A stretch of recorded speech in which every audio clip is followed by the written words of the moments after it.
Selamat pagi. Selamat pagi. Kita semua mohon izin dan kami hormati Ibu Kepala SMA Negeri 1 Bunyu, Islam Kurniati SPD, yang kami hormati Bapak Ibu Guru. Pada hari ini karena saya untuk mencoba mendesiminasi dari pengimbasan yang saya lakukan di pendidikan calon guru penggerak angkatan ke-9 Kabupaten Bunang. Adapun pengimbasan ini nanti akan diawali dari pertama pembukaan oleh kepala sekolah, yang kedua nanti adalah presentasi singkat dari saya, dan yang ketiga diskusi, dan terakhir itu yang keempat adalah doa. Jadi untuk menghemat waktu, kami persilakan kepada Ibu Kepala Sekolah untuk membuka kegiatan ini secara resmi. Kepada Ibu Kepala Sekolah kami berikan kesempatan. Terima kasih.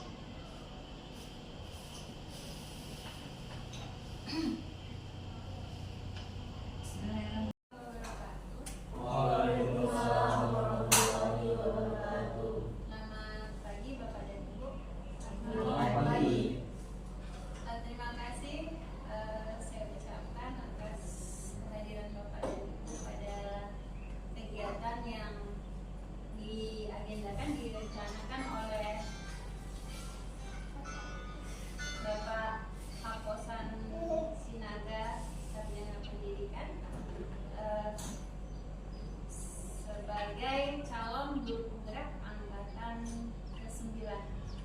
Alhamdulillah di pagi hari yang cerah ini kita diberikan nikmat sehat sehingga bisa menghadiri undangan dari beliau.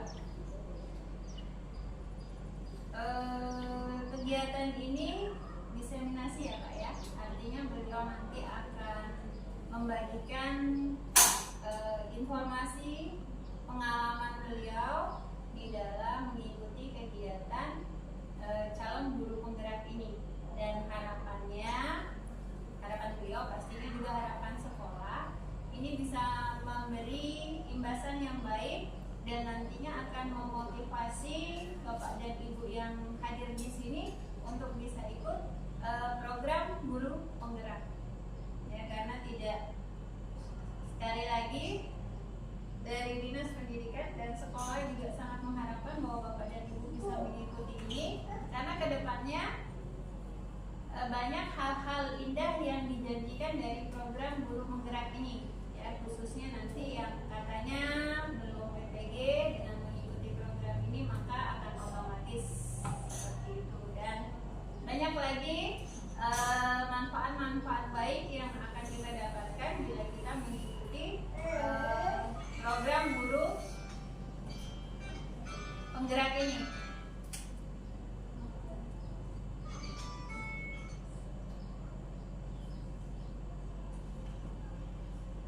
Baiklah, untuk tidak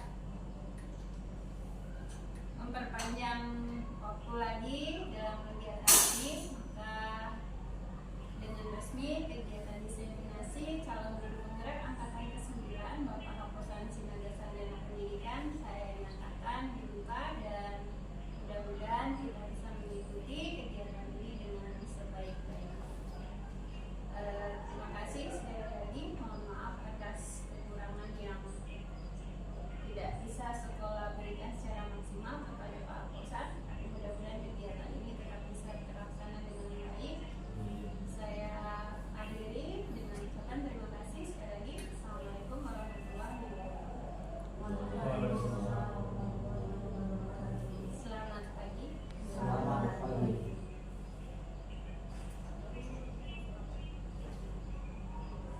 Ibu, untuk materi konten yang akan saya diseminasikan, tapi sebelumnya mewakili kepala sekolah seperti dengan tema hari ini.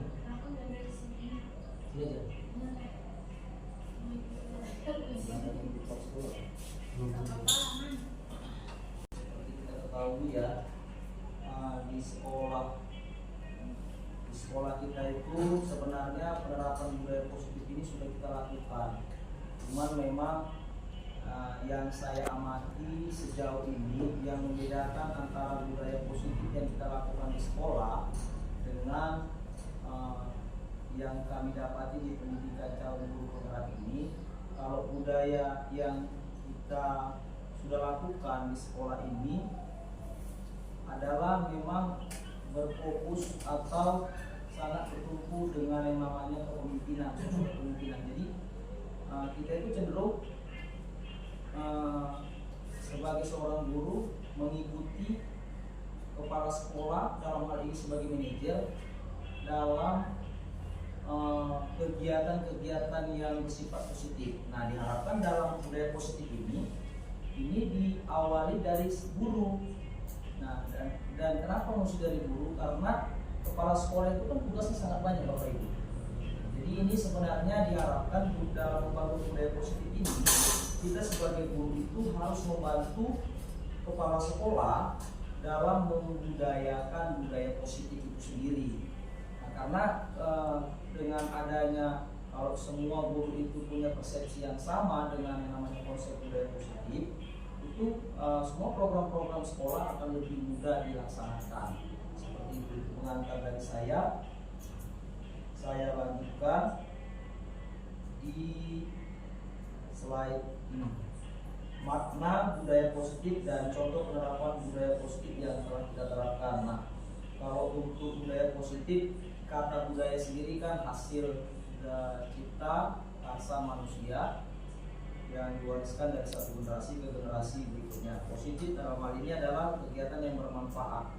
Jadi ada sesuatu yang betul-betul menjadi karakter kita, karena Bapak Ibu, budaya itu lahir sebenarnya dari pemikiran sebenarnya. Jadi kita pikirkan dulu, baru kita ucapkan, baru kita lakukan, baru nanti lama-lama menjadi satu kebiasaan. Nah, setelah menjadi kebiasaan itu akan menjadi membentuk karakter. Nah, yang mau ditanamkan di sini adalah budaya positif ini, salah satunya nanti acap kali di sekolah kita, di sekolah di seluruh Indonesia, pemakaian kalimat-kalimat negatif seperti dilarang, jangan. Nah, itu salah satu ternyata memberikan efek yang negatif, Bapak Ibu. Jadi diharapkan nanti nggak ada lagi aturan yang sifatnya itu tertulis seperti dilarang atau jangan. Contohnya seperti ini, dilarang membuang sampah sembarangan. Itu kalimat negatif. Nah, kalau kalimat positifnya adalah buanglah sampah, menjaga kebersihan kelas. Dilarang ribut, tidak seperti itu. Jadi kalimatnya itu adalah menjaga ketertiban kelas. Nah, seperti itu. Salah satu contohnya. Lanjut Bapak Ibu, budaya positif di sekolah, nilai-nilai dan kebiasaan di sekolah yang berpihak pada peserta didik agar mereka dapat berkembang menjadi pribadi yang kritis, penormat dan bertanggung jawab.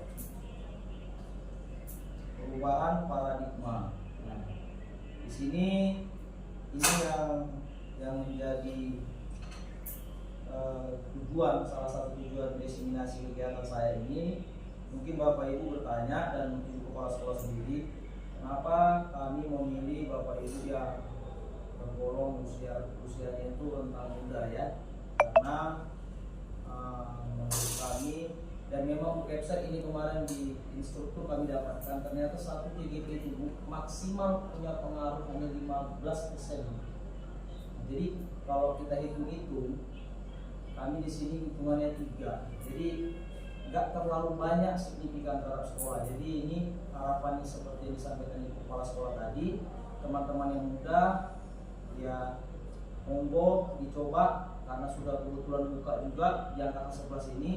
Karena dalam proses rekrutmen CGP ini Bapak Ibu ini juga nggak cepat, lama. Jadi khusus Bapak Ibu yang sedang mengambil studi S2, nggak ada lagi alasan menurut hemat saya, dan ini sangat penting Bapak Ibu.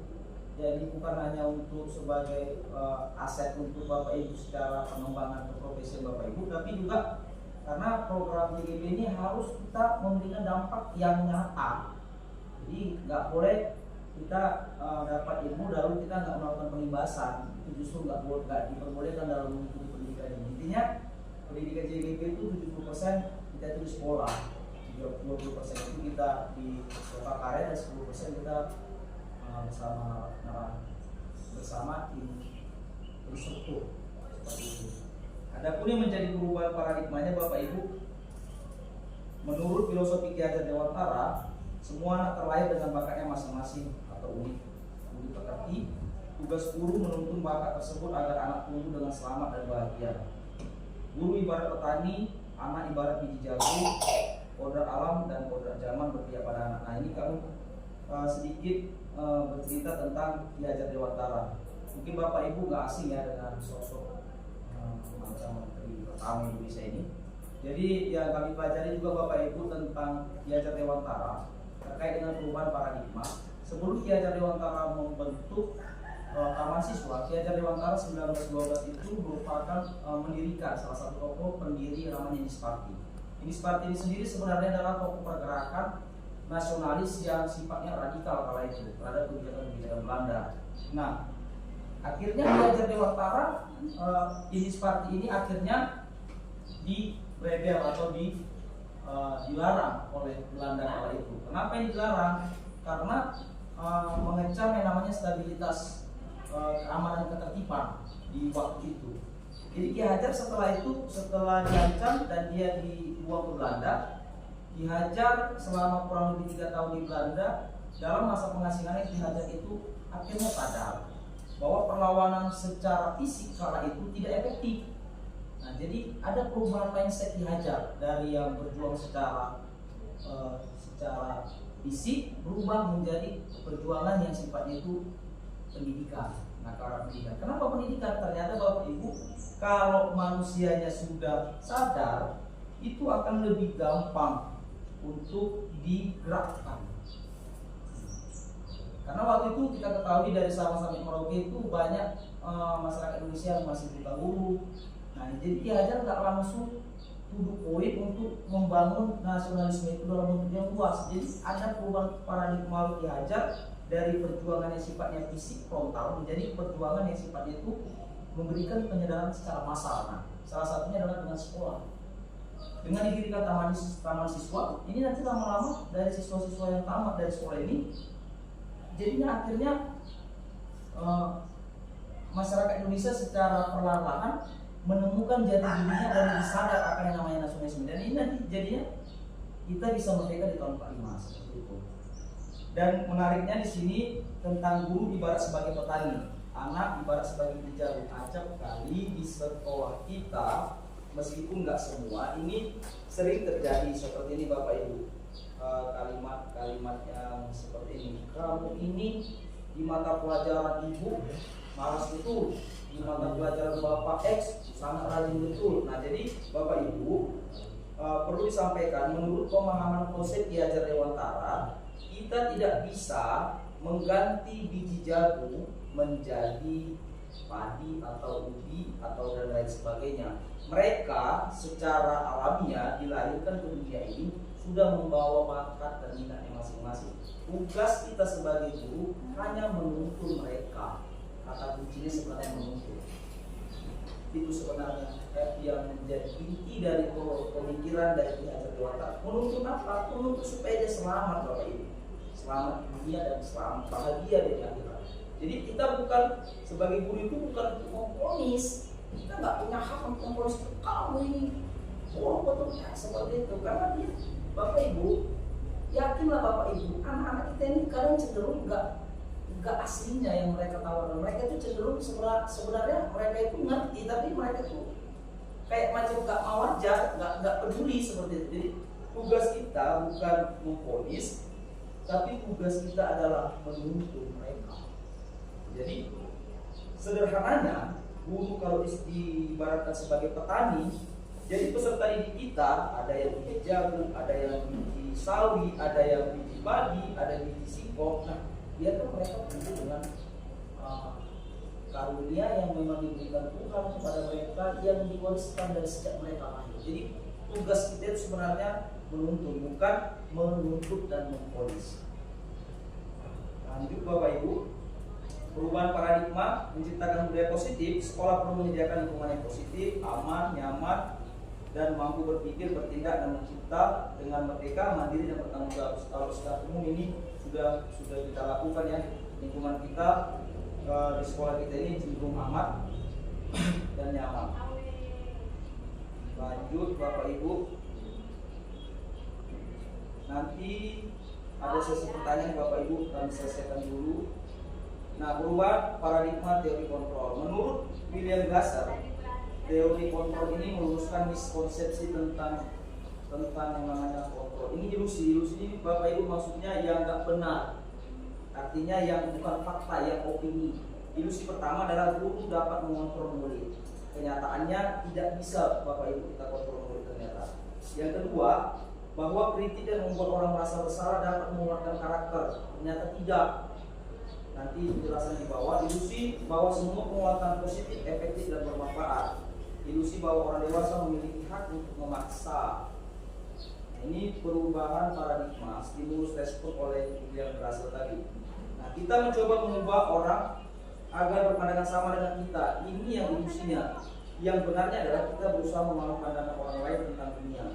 Yang kedua, perilaku buruk tidak dari suatu kesalahan. Ternyata di teori kontrol, semua perilaku memiliki tujuan. Nah, di sini nanti Bapak Ibu, perilaku manusia itu ternyata ada yang mendorongnya.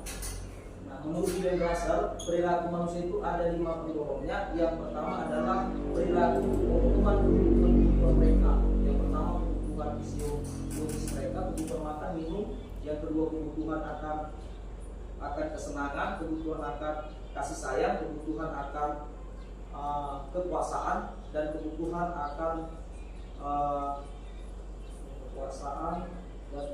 akan kebebasan. Seperti itu. Nah, saya bisa mengontrol orang lain, Anda tidak bisa mengontrol orang lain. Pemaksaan Anda pada saat bukan gagal, kolaborasi, kesepakatan menciptakan ide-ide baru. Ini nanti akan dijelaskan di tiap kelas. Nah, lanjut Bapak Ibu. Nah, disiplin. Disiplin dikaitkan dengan tata tertib, teratur, dan kepatuhan pada peraturan. Kata disiplin juga sering dihubungkan dengan hukuman, padahal itu sungguh berbeda karena belajar dengan disiplin tidak harus dengan memberi hukuman. Justru adalah suatu alternatif terakhir dan kalau perlu tidak digunakan sama sekali. Diajar di Mataram menyatakan bahwa untuk mencapai kemerdekaan atau dalam konteks pendidikan saat ini dan untuk menciptakan murid yang merdeka, syarat utamanya adalah harus ada disiplin yang kuat. Disiplin yang dimaksud adalah disiplin diri. Nah, yang memiliki motivasi internal. Jadi kita tidak memiliki motivasi eksternal, tidak memiliki motivasi internal, maka kita memerlukan pihak lain untuk mendisiplinkan kita. Lanjut Bapak Ibu. Nah, ini teori perilaku manusia. Ternyata manusia itu cenderung melakukan sesuatu itu menurut William Glasser tadi. Ada teori yang melatar belakanginya. Yang pertama adalah untuk menghindari ketidaknyamanan atau hukuman. Jadi peserta didik kita ini kenapa datang pagi-pagi? Mungkin motivasinya karena supaya tidak dihukum. Seperti itu. Itu masih motivasi yang sifatnya eksternal, di luar dari dirinya dia. Yang kedua, untuk mendapatkan imbalan dari orang lain atau institusi. Contohnya apa yang dapat saya lakukan apabila saya melakukan motivasi eksternal. Makanya Bapak Ibu, sekarang ini sekolah-sekolah yang menerapkan kurikulum merdeka tidak merekomendasikan yang namanya peringkat-peringkat itu diberikan hadiah. Ternyata pemberian hadiah dalam waktu yang sangat lama itu memberikan pengaruh negatif. Kenapa? Orang cenderung melakukan sesuatu itu karena hadiahnya, bukan gara-gara memang dia melakukan itu untuk nilai yang dia anggap itu benar. Seperti itu. Ternyata tidak baik. Ternyata kalau pemberian hadiah itu ternyata dalam jangka waktu yang panjang itu justru tidak baik. Seperti itu. Karena dia dari luar diri dia. Nah, ini diharapkan kita. Yang ketiga, motivasinya untuk menghargai diri sendiri, menjadi insan sesuai harapan kita. Maksudnya saya akan menjadi orang seperti apa apabila saya melakukan ini. Motivasi internal, tujuan disiplin positif. Nah, ini yang sebenarnya mau kita diskusikan. Artinya peserta didik itu dia datang ke sekolah cepat, bukan karena dia supaya menghindari hukuman, dan bukan juga dia supaya ingin dipuji orang lain, tapi karena dia itu butuh, gitu nah. Dia itu butuh, dia harus cepat datang, karena dia mau belajar.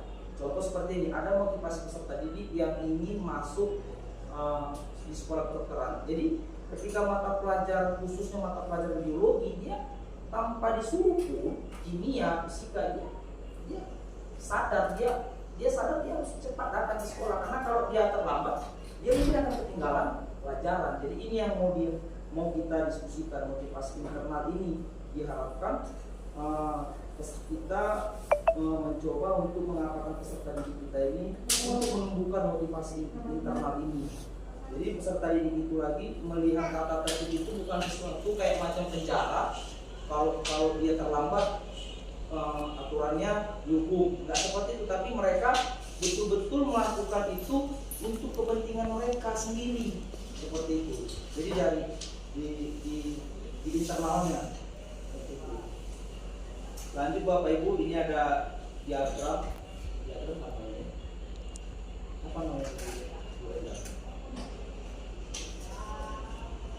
Gambar ini. Nah, ini yang sebenarnya yang mau kita diskusikan. Budaya positif itu lahir dari lingkungan yang positif, dan lahir dari lingkungan positif itu ada dari keyakinan kelas dan peraturan kelas. Nah, ini nanti dibahas di keyakinan kelas. Keyakinan kelas, hukuman dan penghargaan. Mengapa tidak peraturan saja? Mengapa harus keyakinan kelas?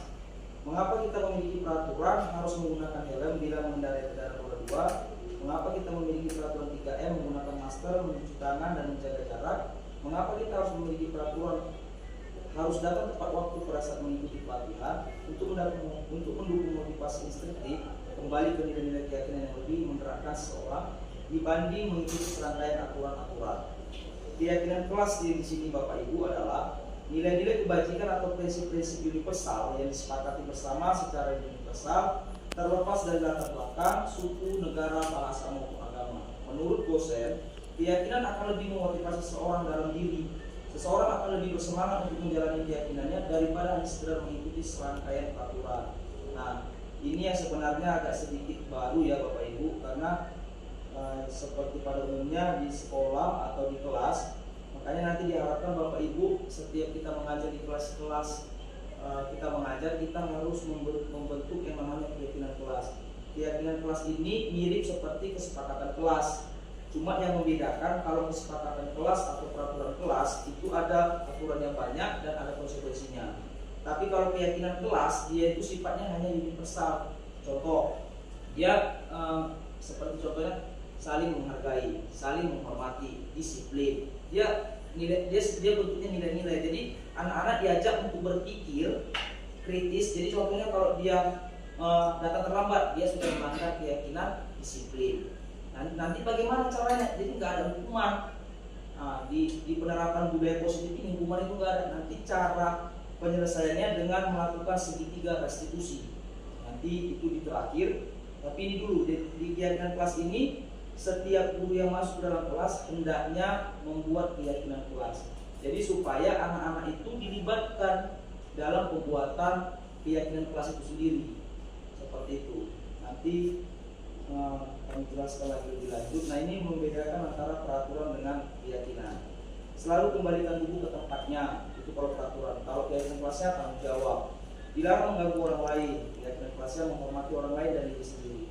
Hadir di sekolah 15 menit sebelum pembelajaran dimulai. Keyakinan kelasnya menghormati orang lain, komitmen pada tujuan atau berkomitmen. Dilarang melakukan kekerasan, keselamatan, menghormati orang lain. Dilarang menggunakan narkoba, kesehatan. Bergantian atau menunggu giliran, menghormati orang lain, kesabaran. Gunakan masker, kesehatan dan keselamatan. Jangan berlari di kelas atau koridor, keselamatan dan keamanan. Nah, ini salah satunya Bapak Ibu. Ini contoh pembuatan keyakinan kelas. Ini sudah saya lakukan di kelas saya. Kebetulan saya adalah wali kelas 2 S2.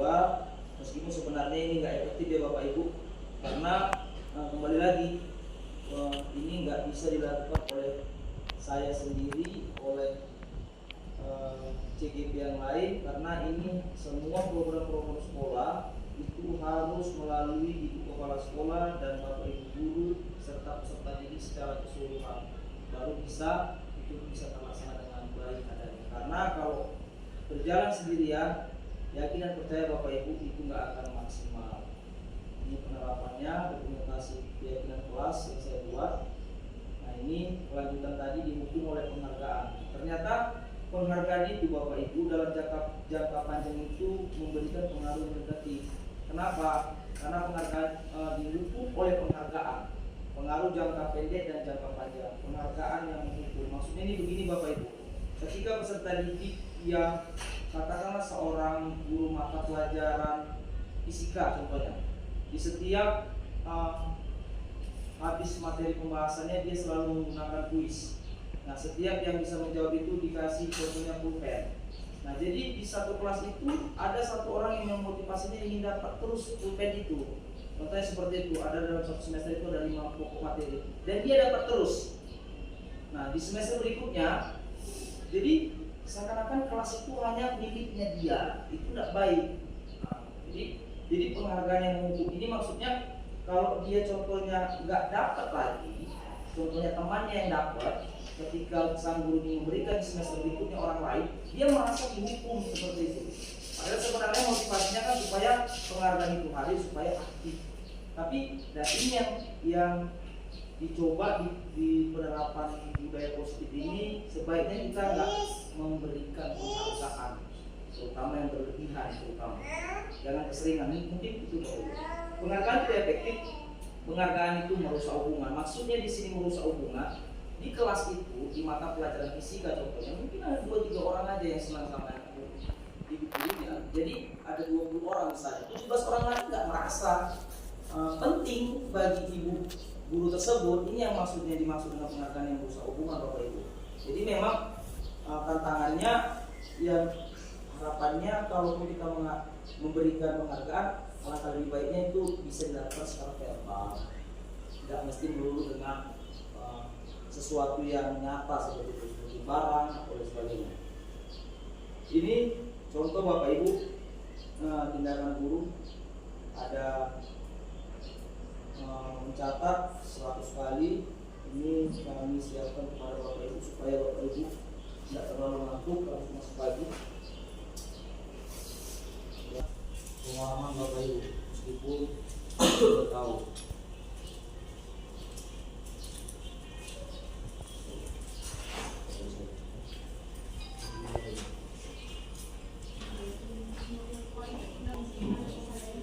Biarlah sudah kasih masuk.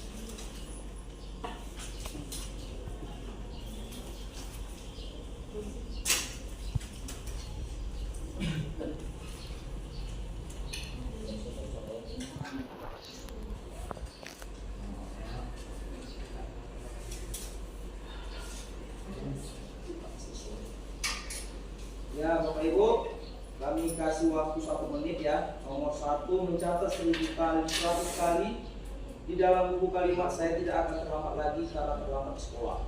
Yang kedua, lari mengelilingi lapangan basket 2 kali karena terlambat ada di sekolah. Murid diminta push up 15 kali karena tidak menggunakan masker. Menggantikan kertas tugas teman yang telah dicoret-coret. Membersihkan tumpahan air di meja tulis karena tersenggol pada saat belajar. Meminta murid tidak mengenakan sepatu sehari di sekolah karena tidak menggunakan sepatu hitam. Lari mengelilingi lapangan basket 2 kali karena terlambat 10 menit untuk pelajaran TPOK. Tulis, buat aja H atau K daripada Bapak Ibu repot. Nah, sudah. Untuk menghemat waktu Bapak Ibu, langsung Bapak Ibu cek belum? Ada 1 menit lagi ya.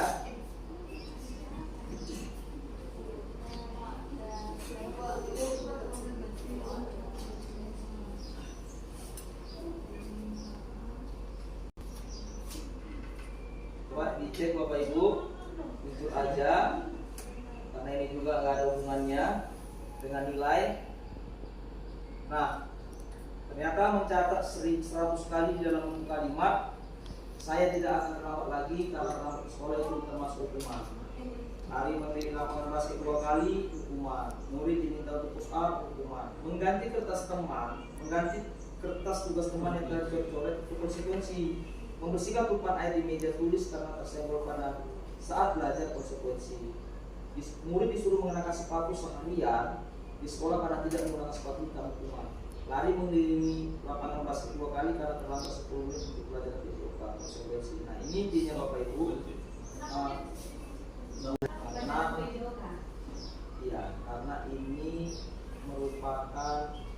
Kalau hukuman itu Bapak Ibu, dia itu satu arah. Itu yang membedakan. Kalau hukuman itu satu arah, jadi dan hukuman ini cenderung subjektif Bapak Ibu. Nah ini yang memang harus kita hindari. Nah, karena subjektifnya bisa hukuman antara yang terlambat 5 menit. Contohnya dikit hari ini saya memberikan anak-anak hukumannya buang sampah. Besok katakan Pak Sindu bilang push up 10 kali. Nah hukuman itu dia satu arah antara guru dan peserta didik yang melakukan, yang akan terhukum karena melanggar aturan. Tapi kalau konsekuensi Bapak Ibu, ini sebenarnya ada percakapan sebelumnya antara guru dengan siswa. Nah ini nanti ini yang harus ya kesepakatan antara guru dengan peserta didik. Awalnya sebenarnya kesepakatan, nanti lama-lama jadi keyakinan. Nah lanjut ya Bapak Ibu, nanti kita diskusikan.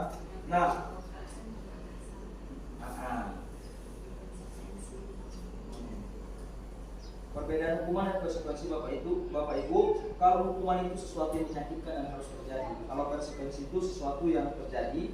Kalau hukuman membuat anak sakit fisik maupun mental untuk jangka waktu lama. Kalau konsekuensi membuat anak merasa tidak nyaman dalam jangka waktu pendek. Anak membenci kedisiplinan, anak menghargai disiplin, paksaan, stimulus, tanggapan. Mendorong anak menyakiti diri sendiri, mendorong anak agar mudah menyusahkan diri. Konsep diri yang buruk, konsep diri yang baik. Anak belajar untuk menyembunyikan kesalahan, sementara konsekuensi itu anak belajar untuk mematuhi peraturan. Marah, rasa bersalah, dipermalukan, merasa tak dihargai. Kehilangan hak, dibuat tidak nyaman, diasingkan untuk sementara.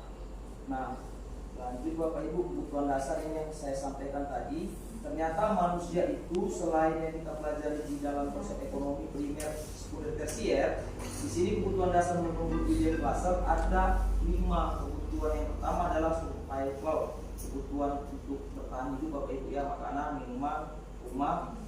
Kalau kebutuhan yang kedua adalah kebutuhan cinta kasih atau diterima. Nah, nanti ada contohnya di bawah. Yang ketiga adalah kebutuhan akan kekuasaan. Ternyata peserta didik kita ini juga membutuhkan yang namanya kekuasaan. Kekuasaan ini maksudnya dia senang, peserta itu senang kalau dari 20 mata pelajaran yang diambil, satu mata pelajaran itu dia diakui sama teman-temannya. Atau kalau itu sulit, satu materi pelajaran itu dia itu lebih tahu daripada teman-temannya. Itu lebih membuat dia itu kebutuhan untuk penguasaan itu terpenuhi seperti itu. Nah, kebutuhan akan kesenangan, kebutuhan akan kebebasan. Terakhir. Lanjut Bapak Ibu, ini ada contohnya. Ibu Ani, contoh kasusnya, guru kelas 5 SD di Pelita Hati sedang bingung menghadapi ulas salah satu muridnya di kelasnya, namanya Agus. Beberapa anak telah datang dan mengeluhkan Agus yang seringkali meminta bekal makan siang mereka dengan paksa. Maksudnya di sini mereka peserta didik di kelas 5 SD si Agusnya. Jika Anda menghadapi situasi seperti Ibu Ani, apa yang akan Anda lakukan? Menurut Anda, kira-kira apa alasan Agus melakukan itu? Masih ada yang kertas sticky note Bapak Ibu? Masih. Nah, kami kasih waktu 1 menit kepada Bapak Ibu. Apa yang harus dilakukan Bu Ani? Apakah dia langsung bisa menghukum si Agus? Apa dia harus menasihati? Apa dia harus lapor orang tuanya? Atau Ibu Ani langsung lapor ke kepala sekolah? Atau Ibu Ani mengeluarkan dia dari sekolah langsung? Atau lapor ke piket? Saya kasih waktunya Bapak Ibu 1 menit ya. Oh iya. Oke. Intinya Bapak Ibu, Ibu Ani, guru kelas 5 SD sedang bingung menghadapi ulah yang nama anak yang buat ulah ini namanya Agus. Agus ini seringkali meminta bekal makan siang dengan paksa teman-temannya. Jika Bapak Ibu di posisi Bu Ani, apa yang akan Bapak Ibu lakukan? Panggil satu. Sudah. Cukup ya? Nah, baik Bapak Ibu. Nah ini menariknya Bapak Ibu, kaitannya dengan peristiwa ini dengan konsep 5 kebutuhan dasar adalah ini Bapak Ibu. Dalam konteks penerapan disiplin positif, Ibu Ani sebaiknya mencari tahu alasan Agus melakukan tindakan tersebut agar mengetahui kebutuhan mana yang sedang berusaha dipenuhi Agus. Yang pertama, apabila jawaban Agus karena dia lapar dan orang tuanya tidak membawakan bekal makanan, berarti kebutuhan yang sedang dia lakukan sebenarnya untuk bertahan hidup. Dia lapar Bapak Ibu. Kalau memang dia lapar, kalau jawaban Agus karena ia senang temannya jadi memperhatikan dia, berarti kebutuhan yang akan dia penuhi adalah kebutuhan cinta dan kasih sayang. Dia itu pengen dipedulikan seperti itu. Yang ketiga, apabila jawaban Agus merasa hebat karena temannya jadi takut menuruti keinginannya, kebutuhannya itu adalah kebutuhan penguasaan. Agus enteng di kelasnya, dia merasa senang seperti itu. Dan apabila Agus karena merasa bosan dan bekal yang dibawanya ibunya itu melulu, kebutuhan akan kebebasan karena makanan temannya itu enak dan menggoda seperti itu. Jadi secara tidak langsung, kadang kerap kali saya pribadi, Bapak Ibu juga melakukan sebelum mendapati materi ini sering mengeneralisasikan kebutuhan peserta didik. Ini ke depan ketika ya mudah-mudahan Bapak Ibu nanti masuk ke angkatan 11 semua, ini guru lebih berat tantangan ke depan. Jadi kita itu kayak macam ahli materi, ahli konseling juga, ahli semua yang saya dapati di sini. Jadi bukan sembarang, karena mungkin menurut hemat saya itu yang membedakan kita dengan profesi yang lain. Kalau dokter itu kan seperti itu, kita kan sudah dianggap profesi Bapak Ibu. Nah ini yang jadi tantangannya. Jadi di setiap perilaku peserta didik yang aneh, kita tidak boleh melakukan generalisasi secara membabi buta. Harus menjadi pemahaman kita bahwa kebutuhan peserta didik itu yang 5 dasar ini. Jadi kalau kebutuhannya haus akan kasih sayang, kita harus betul-betul dia sampai sejauh itu. Seperti itu Bapak Ibu. Saya terus terang Bapak Ibu secara pribadi belum mampu melakukan ini. Saya hanya berbagi karena ini tugas saya. Toh juga nanti pada akhirnya semua ini akan dikembalikan kepada pemegang wujud kepemimpinan pada website. Mungkin di dalam waktu yang akan datang mungkin lebih dibahas lebih jauh lagi. Baik Bapak Ibu, ini yang paling di sini Bapak Ibu, saya bukan untuk mencari kesalahan ya Bapak Ibu. Saya hanya melaksanakan tugas saya karena salah satu tugasnya adalah memberikan pengimbasan materi yang saya dapatkan. Salah satu yang paling mengingat saya di materi ini adalah 5 posisi kontrol guru. Di sini Bapak Ibu ternyata posisi kontrol guru itu ada 5 menurut Bosen. Yang pertama sebagai penghukum, yang kedua sebagai pembuat merasa bersalah, yang ketiga sebagai teman, yang keempat sebagai pemantau, dan yang kelima adalah sebagai manajer. Nah ini diharapkan kita semua, terutama Bapak Ibu guru yang mengajar, diharapkan ketika yang tadi, yang di atas tadi, ketika penerapan disiplin positif ini, contohnya yang ini, pembuatan keyakinan kelas ini.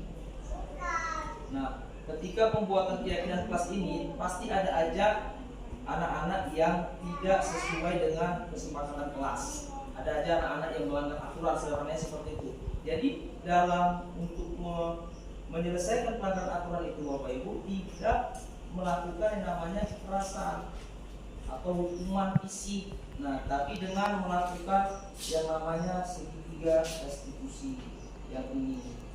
Supaya apa Bapak Ibu? Supaya kita harus benar-benar tahu apa yang menjadi kendala atau apa yang sebenarnya anak-anak lakukan ini, apa yang memotivasi dia, kebutuhan mana yang sebenarnya yang bermasalah sama anak-anak ini sehingga dia melakukan sesuatu yang buruk seperti itu.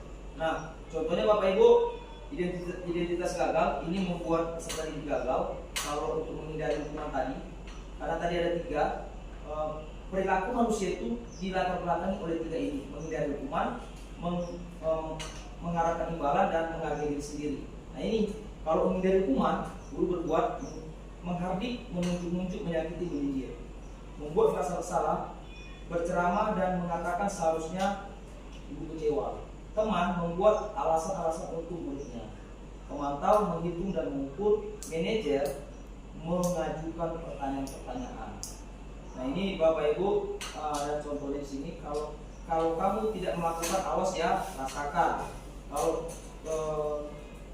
posisi kontrol membuat merasa bersalah, kamu seharusnya sudah tahu ibu lelah sekali mengatakannya, ibu stres. Kalau sebagai teman, ayolah lakukan ibu. Masa kamu tidak mau? Ingat tidak, ibu pernah bantu kamu.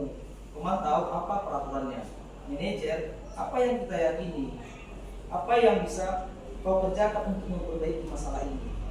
Hasil, memberontak, menyalahkan orang lain, berbohong. Kalau membuat merasa bersalah, menyembunyikan, menyangkal, berbohong. Kalau teman, ketergantungan, pemantau, menyesuaikan diri, bila diawasi. Manajer, menguatkan pribadi.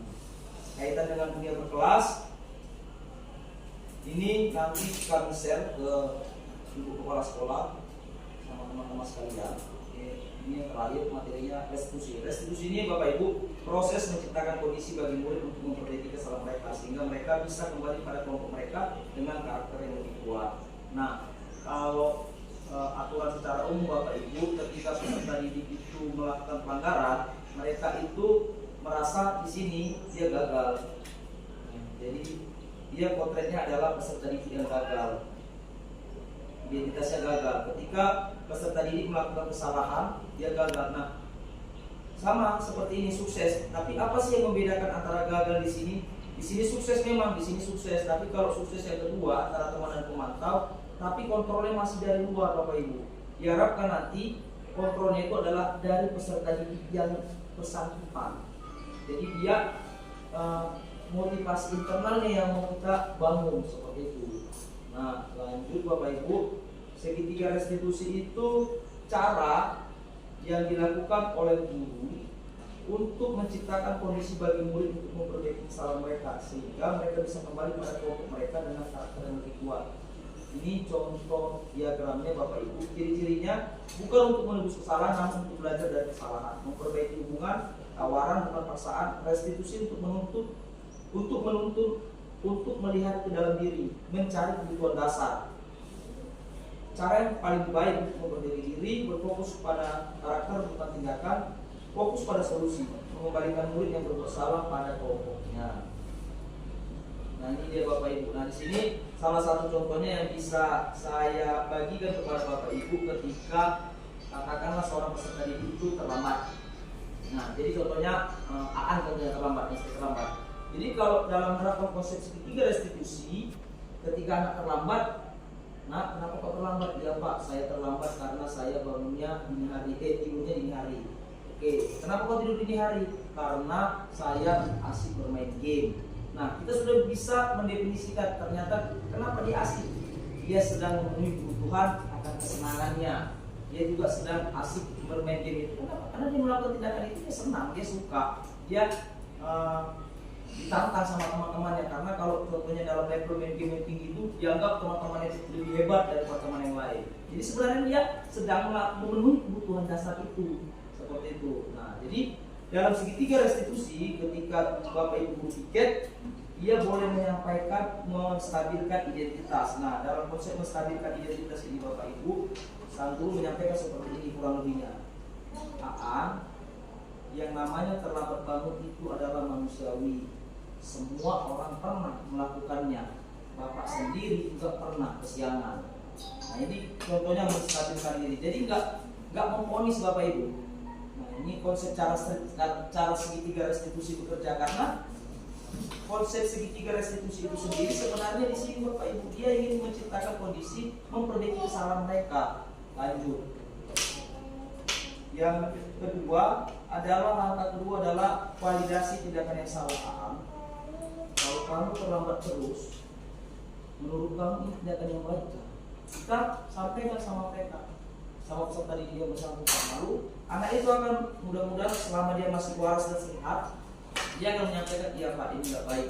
Apalagi kalau saya terlambat terus, kenapa nggak baik? Nah, dia saya dapat mengganggu Bapak Ibu guru sedang mengajar, mengganggu konsentrasi Bapak Ibu guru dalam kelas, dan saya juga akan ketinggalan di mata pelajaran, di materi pelajaran yang akan saya harus tempuh seperti itu. Nah, yang ketiga, yang paling terakhir, yang pengucapnya adalah menanyakan keyakinan. Keyakinan di sini adalah kesepakatan yang pernah kita sampaikan di kelas. Salah satu contohnya adalah disiplin. Nah, kalau kesepakatan yang kamu meyakini nggak kalau orang disiplin itu menjadi orang yang berguna yang berhasil di masa yang akan datang? Iya Pak. Jadi apa yang bisa kamu lakukan untuk memperbaiki supaya kamu nggak terlambat lagi? Contohnya dia bilang, iya Pak, saya janji saya bangun lebih awal. Apalagi yang bisa? Atau siapa lagi yang bisa membantu kamu supaya kamu itu datangnya tepat waktu. Iya, saya ngomong sama orang tua saya, mama saya, bapak saya, kalau saya jam 6 nggak tahu saya bangunkan. Apa lagi? Membuat alarm. Ya, info saya langsung ke telinga saya ketika saya tidur. Apalagi nak? Mungkin itu Pak yang disampaikan anak. Jadi di sini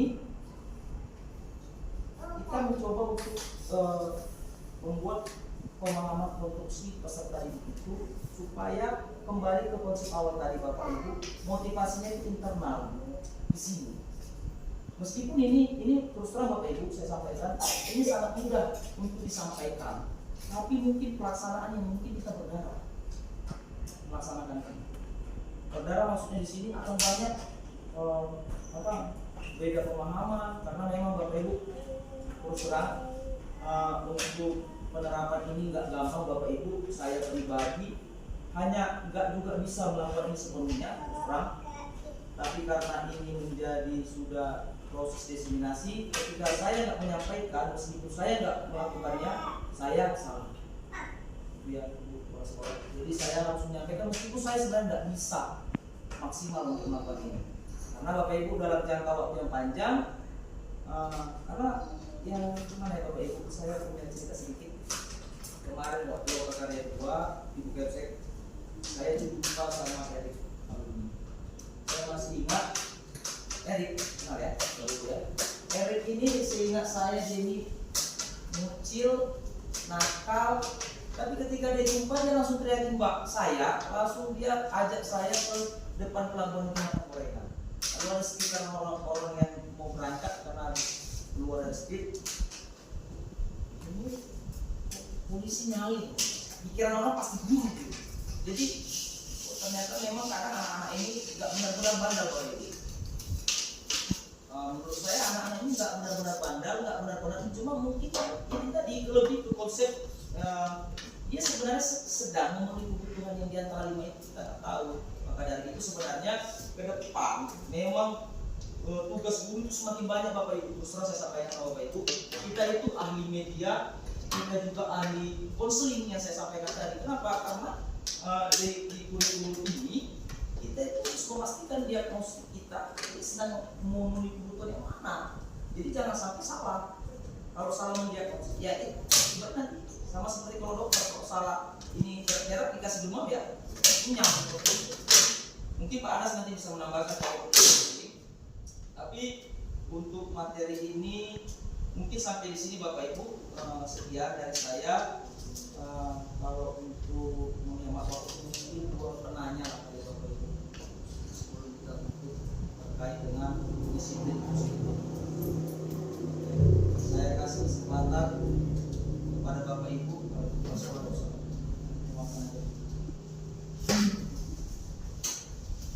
Pada Bapak Ibu, monggo, dua penanya lah kali Bapak Ibu kelas. Ya, kasih dulu. Assalamualaikum warahmatullahi wabarakatuh. Selamat pagi. Pak Pokan, ini yang ingin saya tanyakan tadi tentang si Agus. Si Agus ya. Ya. Tadi kan sudah dikasih tahu ada kita bertanya dengan beberapa tadi pengakuan ini tadi itu gitu kan. Setelah kita tanya bagaimana tindak lanjutnya, mungkin itu yang istilahnya kan kebanyakan kayak tadi yang terlambat kita sudah tanya, oh ini ternyata memang bermasalah terlambat karena memang dari orang tuanya, ada yang melambat tadi karena memang dia selama bangun gitu kan, ada yang mungkin terlambat karena musibah dan lain-lain. Itu untuk tindak lanjutnya itu dari setiap pelanggaran itu bagaimana? Bapak Ibu dan ditambahkan sama Bukepsek.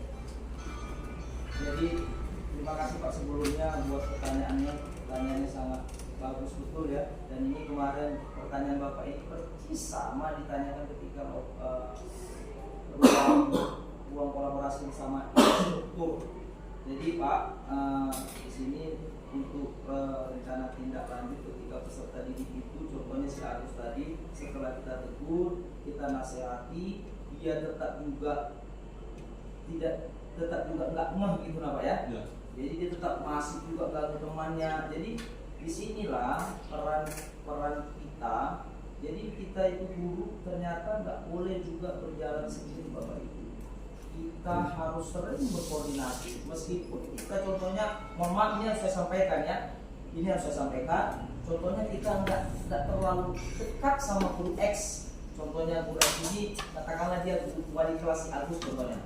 Nggak bisa. Kita harus koordinasi dengan pihak-pihak yang berdampak sama Agus, dalam hal ini wali kelasnya, orang tuanya, BK, termasuk pada terakhirnya itu adalah pimpinan kepala sekolah. Tapi dalam konteks yang sederhana, apalagi kasusnya masih sekali, mungkin yang paling yang menjadi fokus untuk tidak lanjut si Agus ini mungkin ke wali kelasnya Pak, karena di SD mereka kan nggak ada istilahnya wali kelas, guru kelas namanya.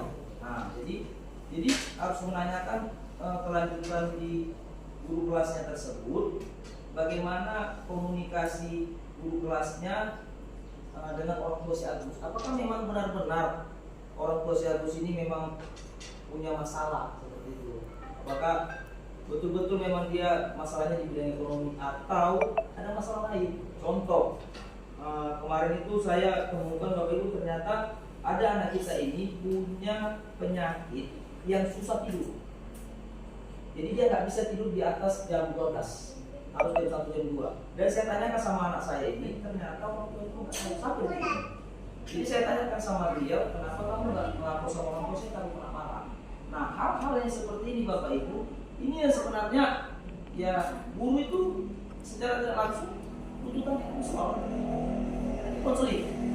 Karena ya, kita nggak bisa sepenuhnya meminta data dari guru BK dalam hal ini sepenuhnya. Karena 1.300 anak dikerjai oleh 2 orang Bapak Ibu guru dengan latar belakang semua, latar belakang ekonomi, kesehatan, itu nggak kerjaan yang gampang Bapak Ibu. Jadi artinya sebagai guru mata pelajaran ini bukan wali kelas, kita harus punya minimal profil. Ya, minimal kita punya profil dari peserta didik itu. Dan ya kalau kita nggak bisa melakukannya sendiri, kita harus koordinasi sama guru BK, wali kelas, rekan sejawat, tetangga terdekatnya beliau, orang tua beliau. Nah kalau dia masih contohnya dia masih melakukan ini, ya kita diskusikan bersama lagi sama pimpinan, sama kepala sekolah.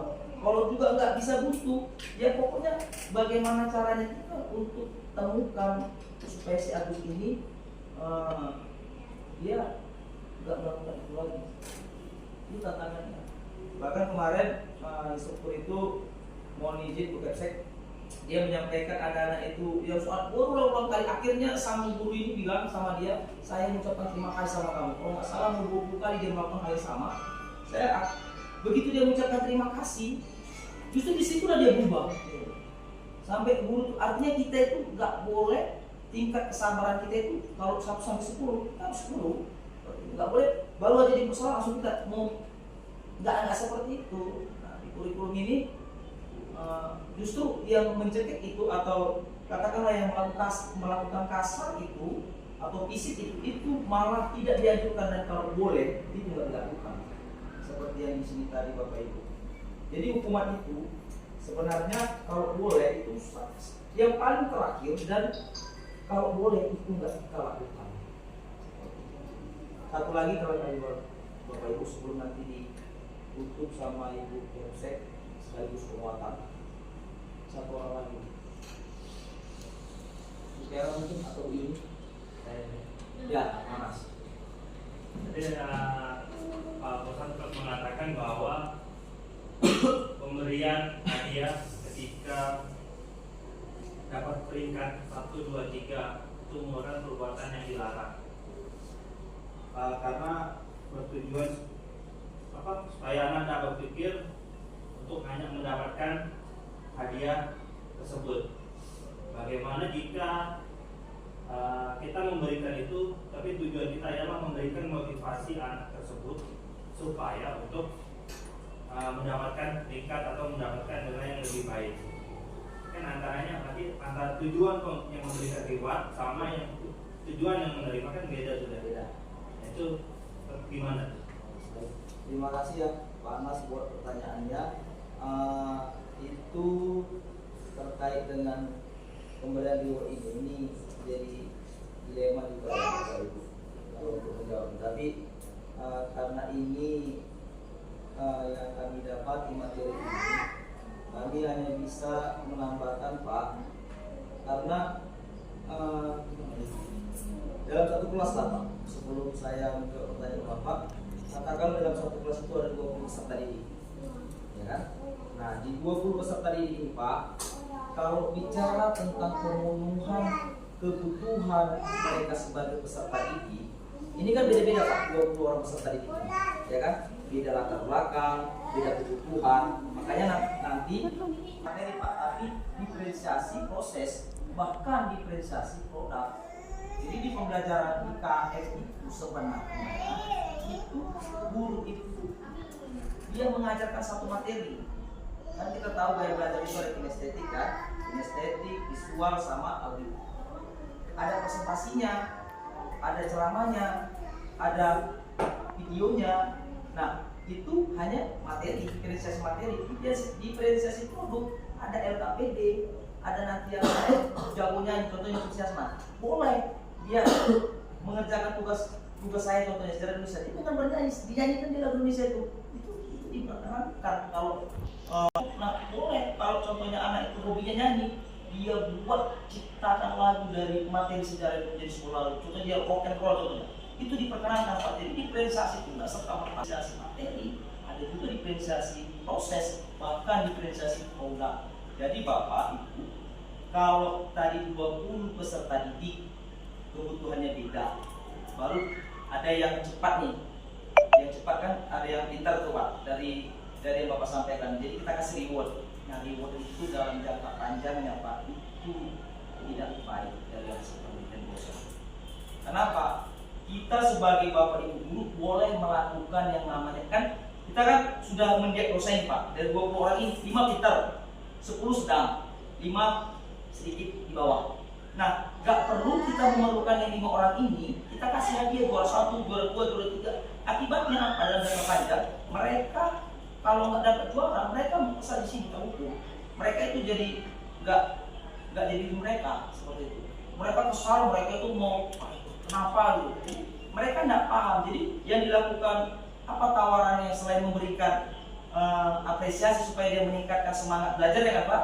Banyak Pak, dengan yang tadi diferensiasi proses, diferensiasi materi, diferensiasi produk. Caranya, contohnya materi yang paling sederhana itu di guru matematika ada 1 soal, ada 10 soal. Untuk yang 5 ini soalnya tetap 20, tapi tingkat kesukarannya untuk yang 5 pintar kita kasih yang berat. Sedang muda, sininya jadi lebih banyak yang sulitnya. Kalau yang sedang sama, kalau yang rendah soalnya tetap 20, tapi yang lebih mudanya lebih banyak. Nanti supaya apa? Supaya ini nggak terlalu menonjol. Dia kan sebenarnya pintar, dia kan pintar. Karena apa? Karena soal kita kecenderungan sama. Sementara dia punya kemampuan dasar yang dibawa dari rumahnya itu udah istilahnya materinya itu Pak, dia udah lebih duluan tahu gitu lah. Sementara teman-temannya ada yang setengah tahu, ada yang belum sama sekali. Contohnya integral, tapi ini gurunya kebetulan mamanya guru matematika, jadi ini nggak asing gitu. Makanya tuntutannya emang seperti itu, berdiferensiasi. Jadi bagaimana caranya kalau ngasih anak-anak yang pintar, kita sebagai guru harus memberikan soal tingkat kerumitan yang lebih berat sama dia. Meskipun nanti di penilaian nilai dia tidak boleh sama Pak dengan yang sedang seperti itu. Tapi intinya bukan berarti kita pintar nggak boleh dikasih hadiah, bukan seperti itu. Pemberian hadiah itu nggak serta merta harus barang.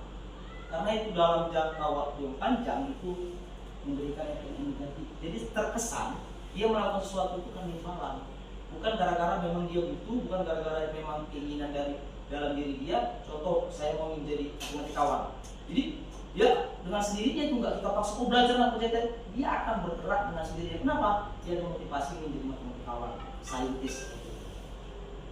Mungkin itu sebelum saya tutup, dimohon kepada Ibu Kepsek untuk memberikan penguatan dulu. Terima kasih.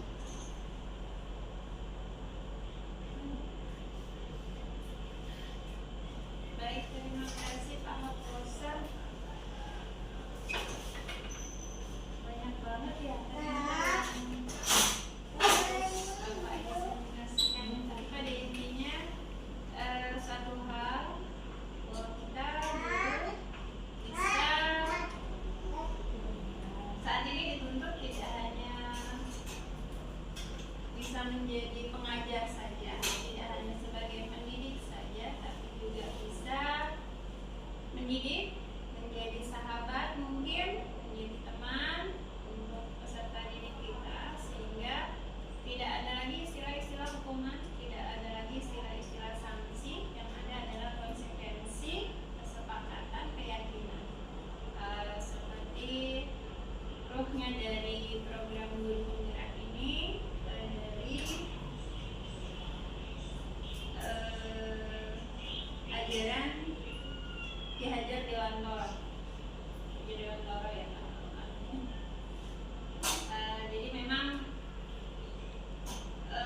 prinsipnya dari apa sih belajar, apa sih mengajar itu oleh beliau itu adalah bahwa peserta didik ini harus bisa kita manusiakan, ya, harus kita didik secara manusiawi, membiarkan mereka berkembang sesuai dengan bakatnya, dengan kemampuannya, namun bisa membimbing mereka menjadi pribadi-pribadi yang jauh lebih baik, ya. Jadi pendidikan karakter, sebenarnya karakter ini memang harusnya dimulai dari pendidikan yang paling pendidikan yang paling rendah.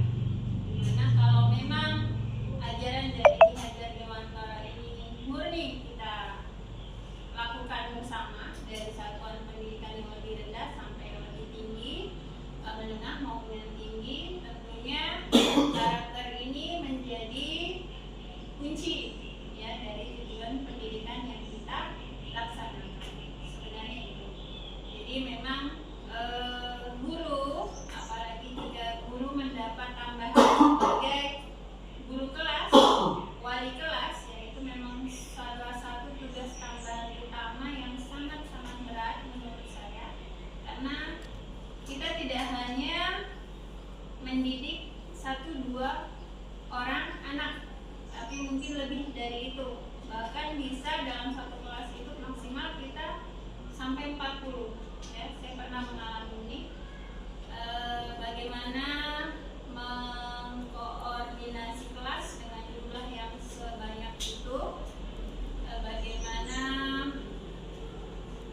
mengelola kelas, ya, dengan anak yang sebanyak itu dengan berbagai macam karakter, apalagi SMA, ya. SMA itu karakternya sudah ada, jadi kita hanya tinggal mengarahkan saja. Nah, disinilah kita dituntut untuk bisa menjadi sahabat, teman untuk mereka. Jadi tidak hanya sebagai eksekutor, ya, tetapi juga sebagai teman diskusi mereka. Kalau masalah dibohongi, kalau masalah dikhianati, itu memang sudah zamannya, ya Pak, ya. Bagaimana anak-anak caranya bisa membohongi kita, bisa berkhianat dengan kita, tetapi pada intinya jika murni tujuan kita adalah untuk mendidik mereka ke arah yang lebih baik, ke karakter yang lebih baik, kita bisa mengatasi ini, menerima tantangan ini dengan sebaik-baiknya, mempelajari putra-putri kita dengan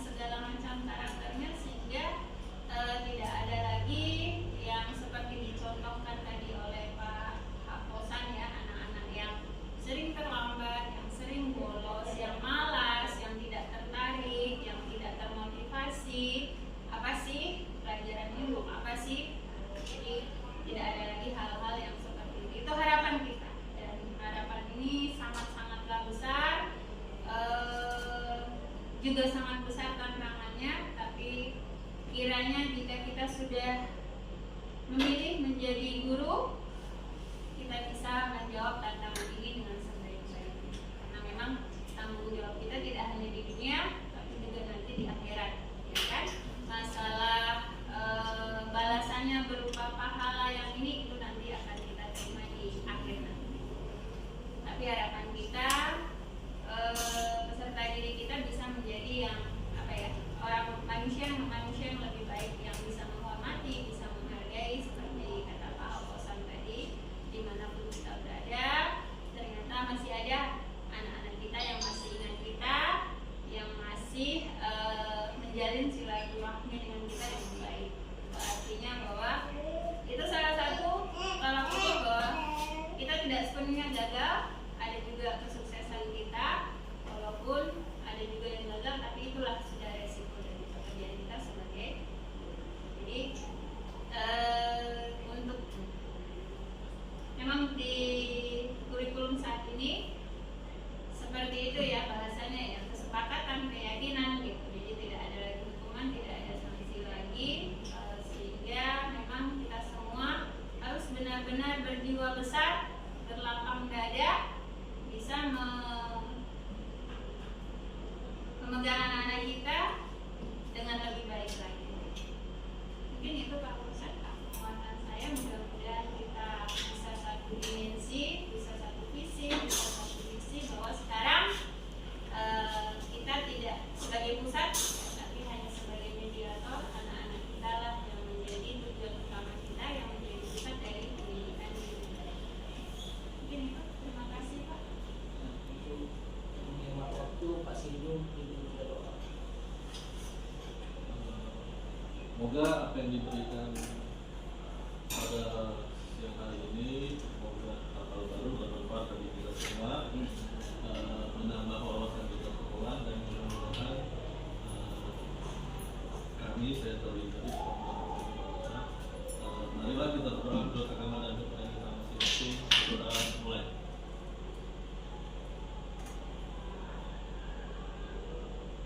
Selesai. Mungkin Bu, di sesi terakhir kita akan di depan.